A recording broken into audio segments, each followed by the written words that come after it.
I'm Sarah J. Storer, and I am the Naked Redhead, and I write about life, love, and relationships. But you're not naked. Not currently. Do you get mistaken for a porn star a lot? A lot. I am not joking. That's probably one of my #1 search terms, but I'm really proud that it's turning the tide. People are searching for the Naked Redhead blog now. Sex sells, so It really does. it probably worked in your benefit. Absolutely. So how did you get your start? Did you start by blogging? I have been on the internet in some way since 2001. I thought blogging was the coolest thing ever because I've had a journal since I was an 8-year-old kid. And then in 2008, I erased everything I had ever written, and I started blogging anonymously under the Naked Redhead. Only 2 people knew about it at the time, and it has since grown into a worldwide read blog.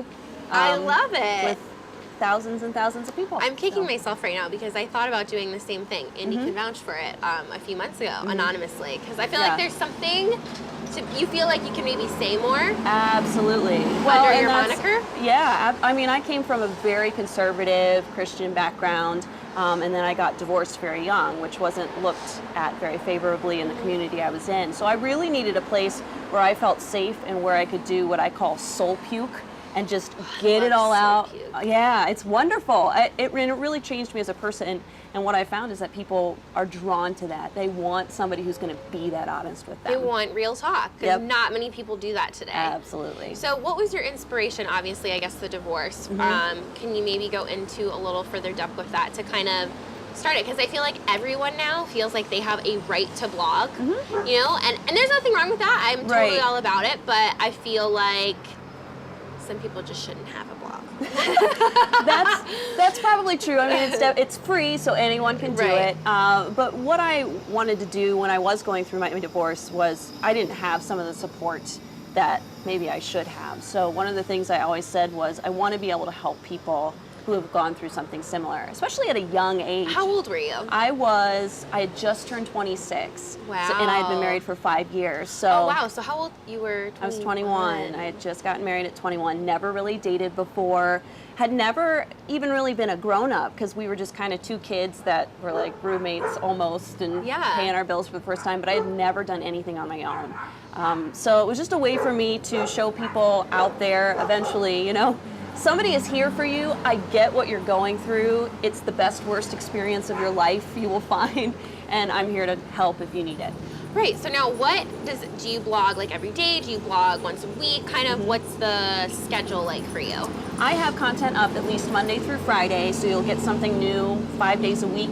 I'm looking to go to 7 days a week and hopefully to do twice a day, Monday through Friday as well. Very cool. So what do you write about?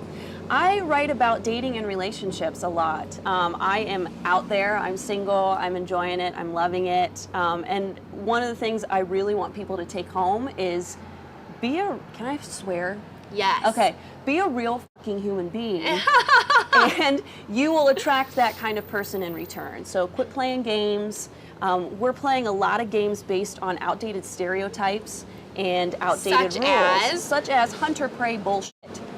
That doesn't really work. So women kind of sit aside and they want that guy to come and hunt them down and ask him out. I never did that. And you shouldn't. But everyone tells you that men need to be men.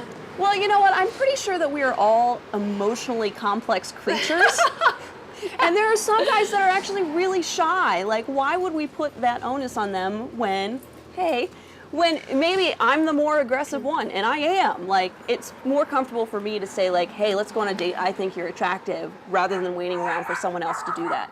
And honestly, if they think I'm too forward by being that way, then we probably shouldn't be dating. Probably should not be together, right? Yeah. So now, do people write into you with their questions and their concerns? Is that what is the real inspiration every day for your blog? Because when you write a blog every day, do you ever just feel like you're running out of content? Never. Ever. There's always something new to write about when you're writing about dating and relationships. And my blog comes from a very introspective place, so I'm willing to be like, I really screwed that up. Here's what I did and here's what I could do better. So I think people really relate to that. I do a weekly segment that's just called Dear Red, and I have people write in all the time with all kinds of different questions, from how do I date someone who's divorced, My question this week was from a guy who was really confused about how this girl was kind of being hot and cold and what he should do with that.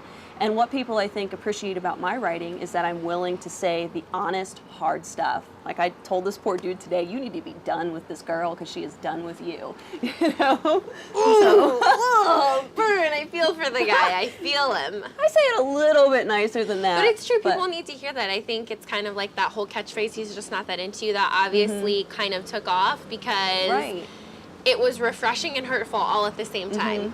Right, and that book, in a lot of ways, kind of still perpetuates negative stereotypes, but at the same time, changed my life to the point where I was like, you know what, I'm not going to waste my time anymore with guys who aren't going to like me back. Where's the fun in that? I always say on my blog, be the right kind of person to get the right kind of person. So if you're truly being your authentic self, if you're a girl and you're attracted to a guy and you want to tell him that and he likes that in return, it's going to work. And really, if he's so insecure later on that he's like, oh, she's taking over, not the right guy. Exactly, because then you'd be changing yourself. Absolutely. I like that. Yeah. That's like really simple advice. So now, where do you, obviously you said you see the blog going 7 days a week.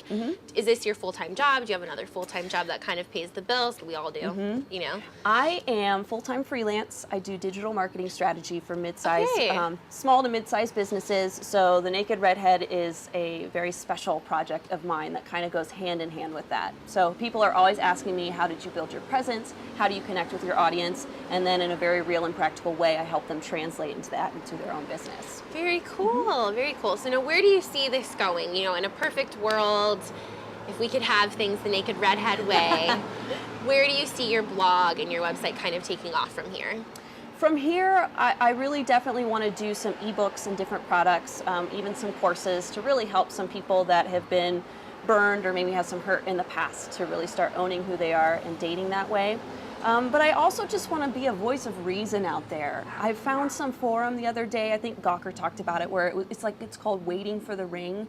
And it's these women that are waiting and pining for these men to propose to them. And it's like, go and live your life. Go have fun. The ring is not the be all to end all. We are lucky people if we get to love 2 to 3 people in our lifetime wildly and passionately. Right. You know, why wait around for 14 months for some guy who may or may not pop the question? So I just want to be a voice of reason out there. And then why would you be dating someone just for that? Ring. Yeah. That's really nice. I'm glad the guy, you know, is just there to buy you something pretty. Yeah, to stick on your finger. Jeez, Yeah. Okay. Right. Well, that's awesome. We look forward to seeing like what comes up and what happens. I hope the world opens up for you and soon you have a book. Yeah. Like a real book. I would love to have a real hold it in your hands book. I would love that. Very cool. Very cool. Well, it was nice to meet you. Thank you for your time. Absolutely. Thank you for having me.